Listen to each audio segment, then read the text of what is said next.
Hello everyone, my name is Farhan Ahmed and I'm a lecturer at DSU Sufa University, Karachi.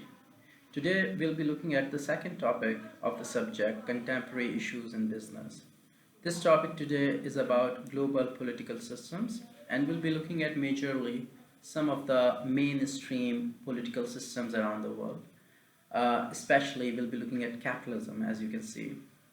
So when we discuss about capitalism right there at the top, capitalism is a politico-economic system. In terms of politics, it offers you democracy, and in terms of economics, it offers you free enterprise. So, as you are aware, when we discuss about democracy, when we discuss capitalism, capitalism mainly focuses on privatization, trade and economic liberalization, and it also focuses on deregularization. So mostly we look at capitalist powers, they try to deregularize things, they try to privatize or they try to liberalize. So that's the basic concept about capitalism. And in terms of politics, of course, it offers democracy, which empowers the masses with the right of suffrage. They can right to, they have the right to vote, they have freedom of expression, women empowerment, human rights, and liberal values. So this is what we are looking at as far as capitalism is concerned. So when we discuss capitalism, the mode of production, land, labor, rent, capital, and company or enterprise is mainly owned by the private owners. They have the right to decide what to produce, when to produce, where to produce. However, when we look at the other system that is in opposite, as opposed to capitalism, when we look at communism, it is also a politico-economic system, and in this one we do not have democracy. We cannot have multiple parties competing with each other or they are vying in an election. There has to be one party and that has to rule. Of course, in communism, they claim that when we discuss about the political party, all the people hired in the political party are hired on the basis of the merit. That's what the claim is, ideally. However, whether it is practiced or not, that's a separate debate which we can discuss in any other topic. But when we discuss communism in terms of economics, we have power retained by the government. The central government retains the power and it controls the resources. So how are the resources distributed to the people? It is as per the need of the people. So as per the need of the masses, resources will be distributed to the masses. This is how it works in communism. So when we discuss political party, and if we look at China, we have got one Chinese Communist Party which claims that we hire people on the basis of merit. So that's what the claim is. So we understand two systems, capitalism and communism. And if you remember, in the first lecture, we were discussing about the globalization. And we were going through sort of like how globalization has sort of emerged after Christopher Columbus took his ride from Europe to America. He wanted to go all the way to India. He wanted to find an alternate route. However, he ended up in America, the islands, especially the Caribbean islands, and he discovered America. So that was the start of the globalization, which was dominated by the Western colonization. And during this Western colonization, something very interesting happened during the first era. We also have Industrial Revolution that took place in UK. So in England, in Britain, Great Britain, if I call it, they discovered how to run the engines with the help of the steam.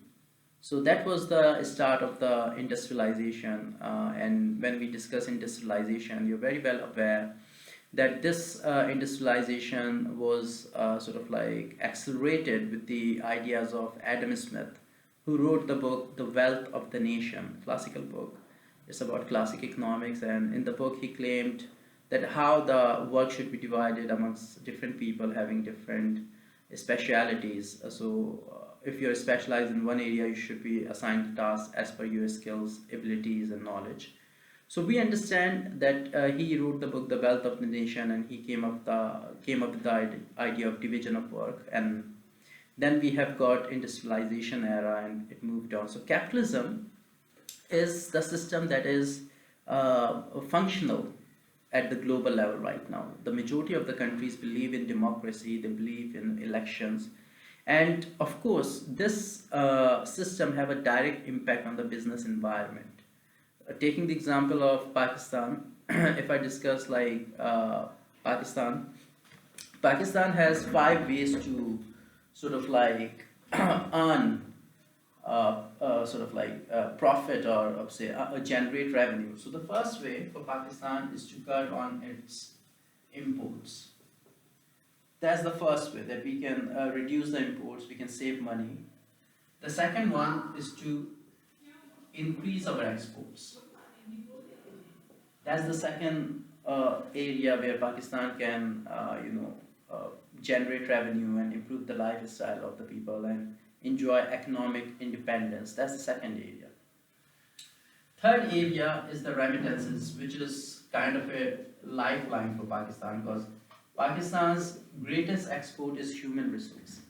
And as identified by the World Bank recently, that Pakistan has to work on its humans and transform the humans into human capital. So we have to go for the human development, so that when we have human capital, we can export our humans all over the world, and in the form of the laborers, in the form of the workforce, they can go and send remittances, which can support the economy. The fourth one is a very tricky area is taxes. As you are aware, that Pakistan in the budget of 2023 and 2024 is aiming to generate revenue through direct taxes, indirect taxes, and through all forms of taxes. It is trying to generate revenue of 9,200 billion rupees. That's a very ambitious target, and let's see how far we can go. And the last one is foreign direct investment. So these are the areas, these are the five ways Pakistan can attract the investment. So if we discuss foreign direct investment, that's very important because Pakistan's foreign direct investment is about $2 billion, if that. And it keeps fluctuating. Like a couple of years ago, it went down to $1.5 billion, and it has been about $2.5 billion. So that's the foreign direct investment. But comparatively, in this region, the other countries have got foreign direct investment that is mind blowing. So we have countries. I remember the figures from 2018. I think India's foreign direct investment was $40 billion. China's was about $160 billion. So you can very well imagine Pakistan is failing to attract the foreign direct investment because of the factor that we are not a truly global capitalized society. Even if we are, the external business factor, which are the contemporary issues in business, for example, political stability, macroeconomic stability, infrastructure, competitiveness, technology, all these things prevent Pakistan from attracting the foreign direct investment. And of course, there is an issue of terrorism, and of course, there are many things that are going on, unfortunately, in the country. Given the fact that Pakistan have all sorts of resources, 60% of the people is about the age of 30, and somewhere we come to know 70% of the masses in Pakistan are about the age of 30, or below the age of 30. So we see we have got manpower, young manpower, but they are not skilled. They are not human capital. We have to work on the human development, as I said, that World Bank has recently pointed. And when we discuss all these things, of course, we have an impact on the foreign direct investment. We do not get the investment, the type of investment that we are looking at, only because of the fact why. Excuse me. I just need to find something to. Apologies for this one. Okay, it is hiding here. I'm so sorry. So we see that these are the five areas. So we understand now that okay, we are talking about political systems around the world, and which system can help us coming out of this poverty, because in Pakistan only 62% of the people have literacy, and 60% of the people are below the poverty line on different sources that we know. So as far as documented economy is concerned, Pakistan's GDP, gross domestic product, it fluctuates between $270 billion to $350 billion. So it's between those figures.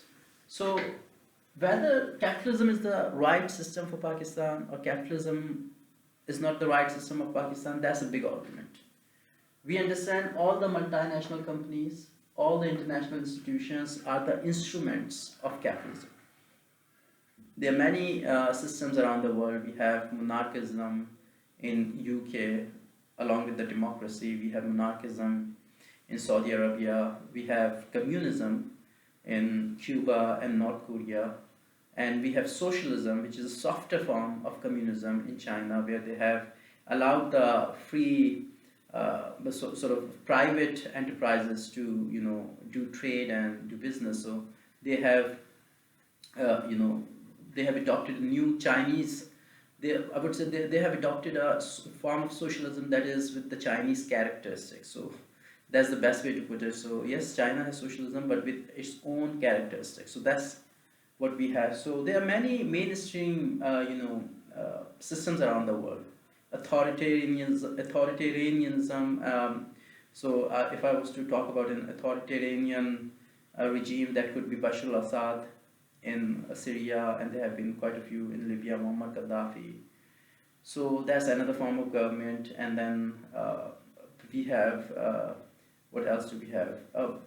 We did have, like back in the days, imperialism. I don't think imperialism does exist anywhere right now.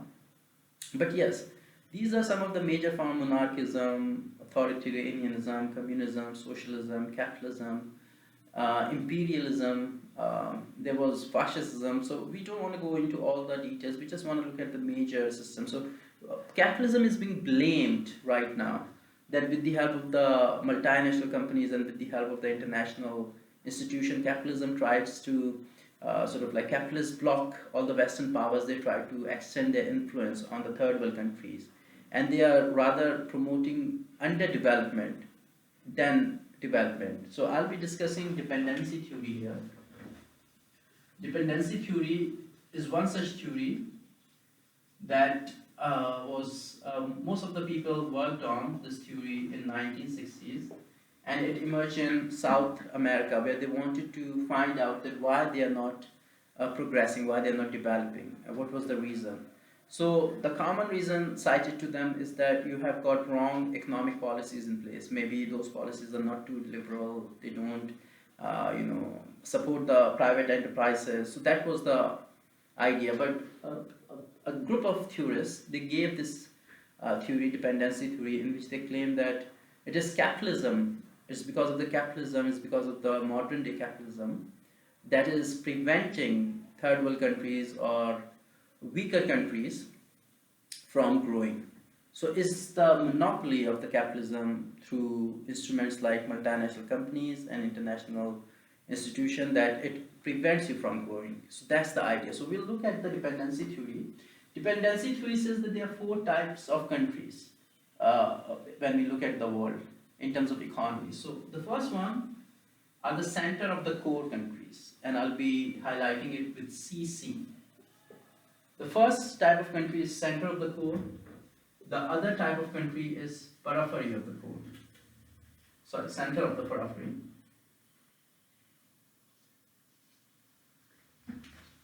Hang on. So first type of country is center of the core country. The second one is periphery of the core. The third one is center of the periphery. And the fourth one is periphery of the periphery.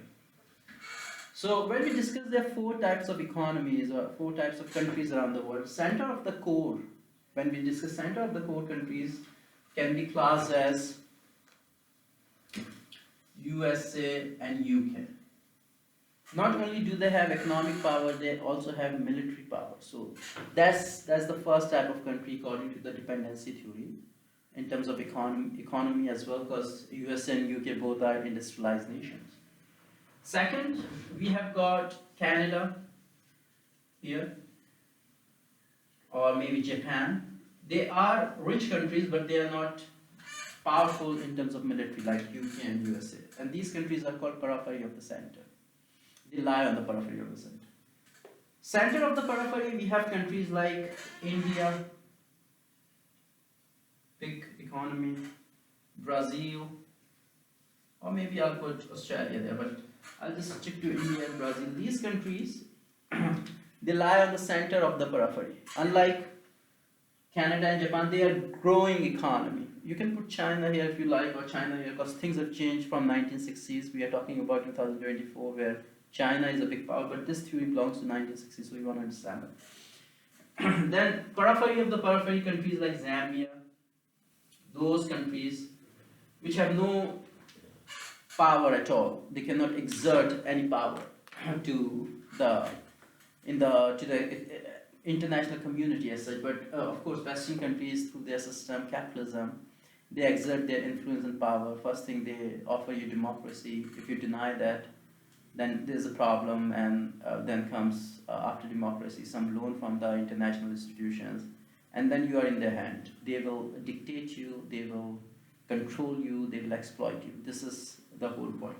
So according to this theory, the interest of the center countries are fulfilled by periphery of the center countries. So these countries are fulfilling the interest of the center country under the system, because we have got capitalism which sucks the wealth and money from other parts of the world. Center of the periphery countries are not only fulfilling the interests of center of the core countries, but they're also fulfilling the interests of the periphery of the center. And periphery of the periphery countries are fulfilling the interests of center of periphery. They are fulfilling the interests of periphery of the center, and they're also fulfilling the interests of center of the core countries. So this system is designed in a way that the entire system lies under the umbrella of global, this system comes under global capitalism. I'm just making sure that you guys can see it.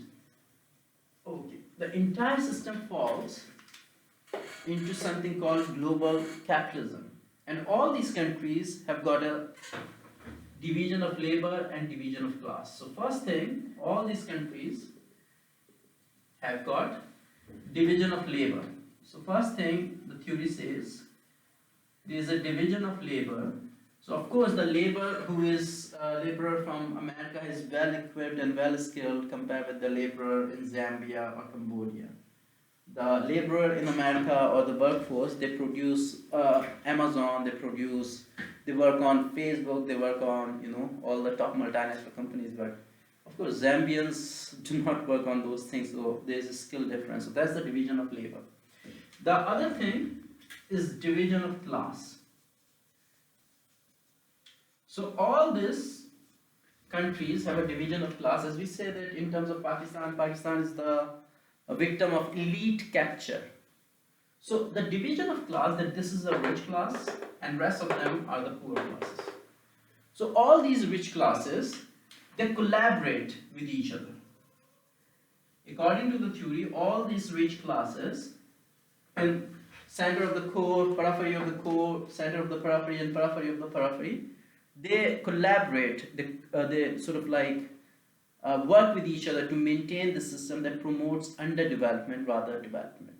This is the idea presented by the dependency theory, which says that if you go with the capitalism, which is one such system, so as students, you can very well question the efficacy of capitalism in the third world countries, especially that why third world countries are not able to develop. As a Pakistani, I do question myself sometimes that why have we failed to achieve economic independence, even though we have taken multiple times loans from the bilateral, multilateral bodies, and we have acquired so many, we have signed up so many IMF programs. So these are the questions that one want to ask. But according to dependency theory, the entire global capitalism system is promoting underdevelopment for the third world countries. So, I mean, I don't know any business man in person, any person who wants to go for communism or socialism compared with capitalism. I always struggle with this thought that whether capitalism is the right system to sort of like be in place. But I struggle with this thought that there's no alternate that satisfies the need. So right now, whatever form capitalism exists in, it is helping. It is running the entire show. So that's one argument. So we understand dependency theory, but in capitalism, we have many issues in terms of contemporary issues in business. Capitalism is not flawless, it's not impeccable. So we have problems in capitalism, and one such thing that happened in 2007, there was a recession, 2007 recession, and I just want to sum up quickly that what happened. In 2007 recession, why capitalism is not the right political system. I'm not anti-capitalism, but all I'm saying that this system, again, is not foolproof. It's not providing the solution to all the problems. And there's a very beautiful book by Karl Marx, Das Kapital, very famous book, Das Kapital. If you want to go through Das Kapital, you can understand what capitalism is, how he says that product is the unit of capitalism, and he discusses about the amount of labor used in any product and how the prices of the products are decided. So all these things is something that you can go through to understand capitalism better. But right now, from the perspective of contemporary issues in business, whether capitalism is the right thing or not, because the entire GDP of the world is about $100 trillion, if I'm not wrong. But we have debt. We have debt of above $300 trillion. The global debt has crossed $300 trillion, and who are we owing to? And why are we overspending? I don't know any country that is not indebted. So that's apart from some of the countries. So that's the question that we're looking at. So we understand in 2007 a law called Glass-Steagall Act. 1933 Glass-Steagall Act of America that says commercial bank and investment bank,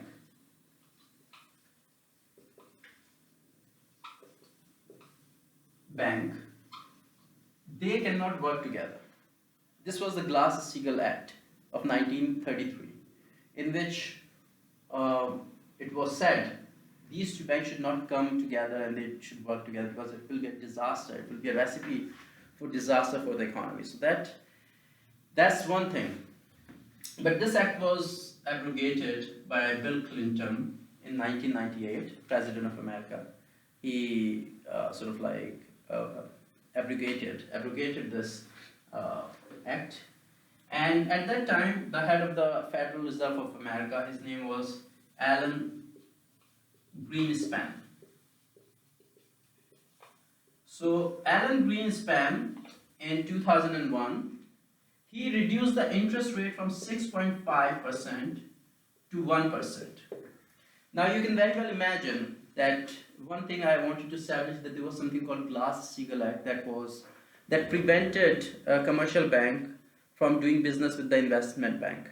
And this act was abrogated by the President of America in 1999, Bill Clinton.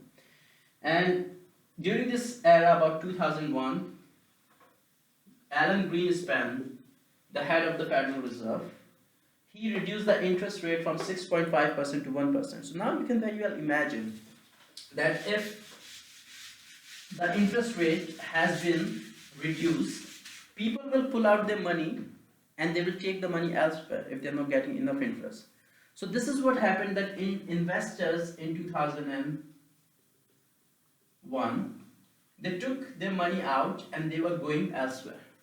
They said that we don't want to keep our money in the Federal Reserve because they have reduced the interest, so we are not getting enough return on our investment.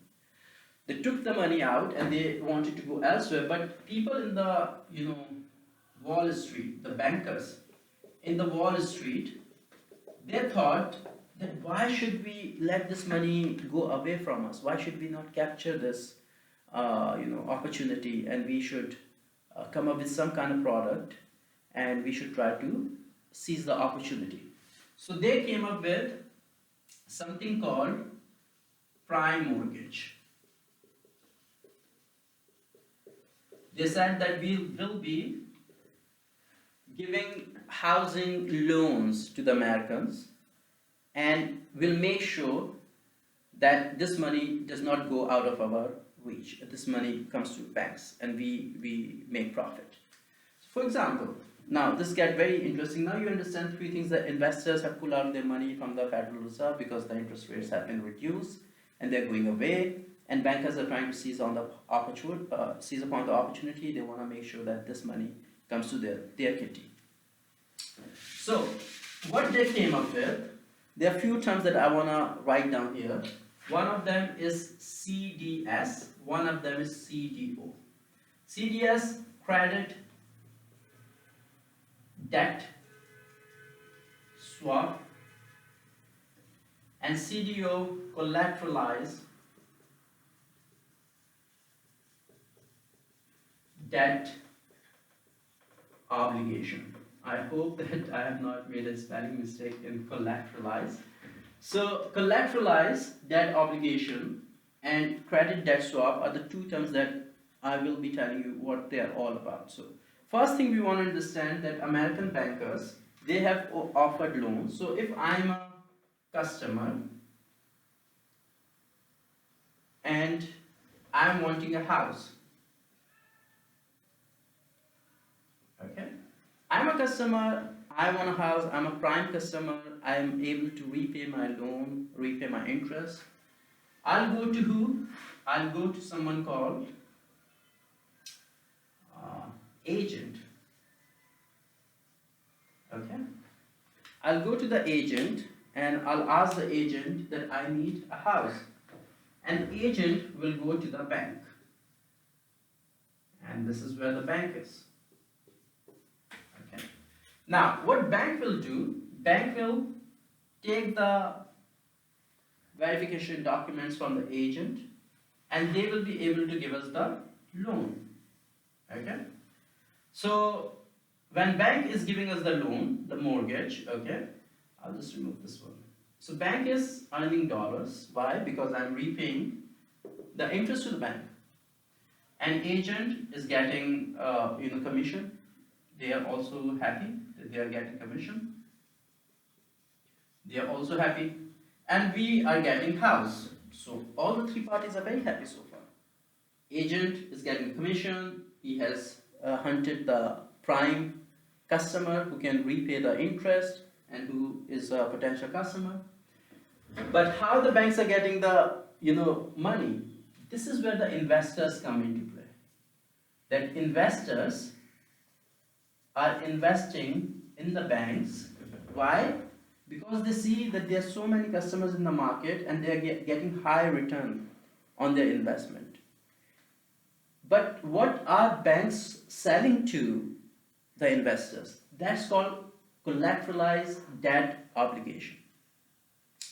So banks are selling CDO, a sort of a security that they have created after pooling in thousands and thousands and God knows millions and millions of mortgages into one security, and they are calling it collateralized debt obligation, which is protected by credit debt swap, which is a form of an insurance. It is just an insurance. Now all the parties are very happy. They see that okay, we are getting a lot of return on the investment. That's quick money because investors are always looking for quick gains. So banks are selling the houses, all the Americans are happy, houses are multiplying, everyone is getting a house, all the customers are very happy bunny, and houses are all around. So this is called prime mortgage because all the customers are able to repay their loan, and agents are doing that very well, banks is doing very well, everyone is doing very well, and investors is doing very well. And insurance company credit debt swap has given credit 3 credit plus rating to all the process that everything is fine, nothing is wrong. But there comes a point where we run out of the prime customers, those who can repay. For example, I'm a teacher and I can afford to repay my bill. But if I was a taxi driver, I don't have a permanent salary, I wouldn't be able to repay my loan. Why? Because my salary is not consistent. Therefore, here comes subprime customers. Subprime customers, they also want the houses and banks are providing them, but they don't have reliable income. They have difficulty in repaying their loans, and they have got houses, millions and millions of houses, because investors are wanting, and there are countries behind investors. Everyone believe in the American economy, they are investing in it, because American economy always bounces back. But when we have subprime, lending here, so when we have subprime customers, there comes a point when banks are selling everything, all these loans are going, but they stop paying. There comes a time the subprime borrowers, like the customers, they have stopped paying. Why? Because they cannot afford to. And when they have stopped paying, in return, what the banks have done, they have confiscated their houses. Now, when the banks have confiscated their houses, there is a surplus, abundance of the houses. The supply of the houses has increased at the banks. Banks have got more and more houses. Why? Because they have confiscated the houses from the subprime mortgages. And when the houses have been, supplied to the market, the banks have got more and more houses to offer. And therefore, the prices of the houses have gone down. Now, you see, I'm one party, I'm paying for this house $4 lakh as per my loan agreement. And this lender, subprime lender, has returned, subprime customer has returned his house.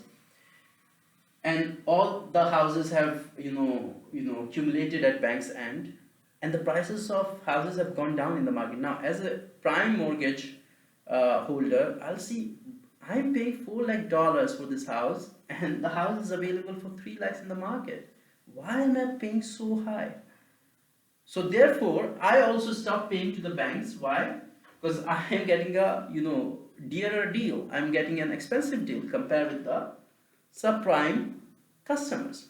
So when both the parties, subprime customers have stopped paying because they cannot afford to, so they have stopped repaying their loans, and we have the prime borrowers have stopped paying. Why? Because we feel it's unfair. So the supply of money to the agents, to the banks, and to the investors is stopped, and all the countries and all the bodies or institutions that had invested in the banks at Wall Street in the name of collateralized debt obligation, they lose their money because the bubble is burst. And this is what happened in the 2007 recession. Why? Because we have capitalism, where we have a greed of the people. Capitalism is an art of making money out of someone else's need, but it has gone too far. How to regulate it remains a big question, you see, because even in 21st century, even in 2023, 22, 20, 21, we have people like Sam Bankman running FTX. You see this cryptocurrency exchange. He was a fraud. We have Charlie Javis, who defrauded Chase Bank in the name of the data. We have people like Elizabeth Holmes, who came up with Theranos, technology, the blood testing machine. So this is happening right now, and these are the contemporary issues in business. Now, question is who to blame? Is it the system, political system? Is it the capitalism? That question remains unanswered because it is a bane and the boon at the same time. So I'll leave the food for thought with you guys. So you have a think about it and you decide for yourself. I'll see you in the next lecture. Thank you.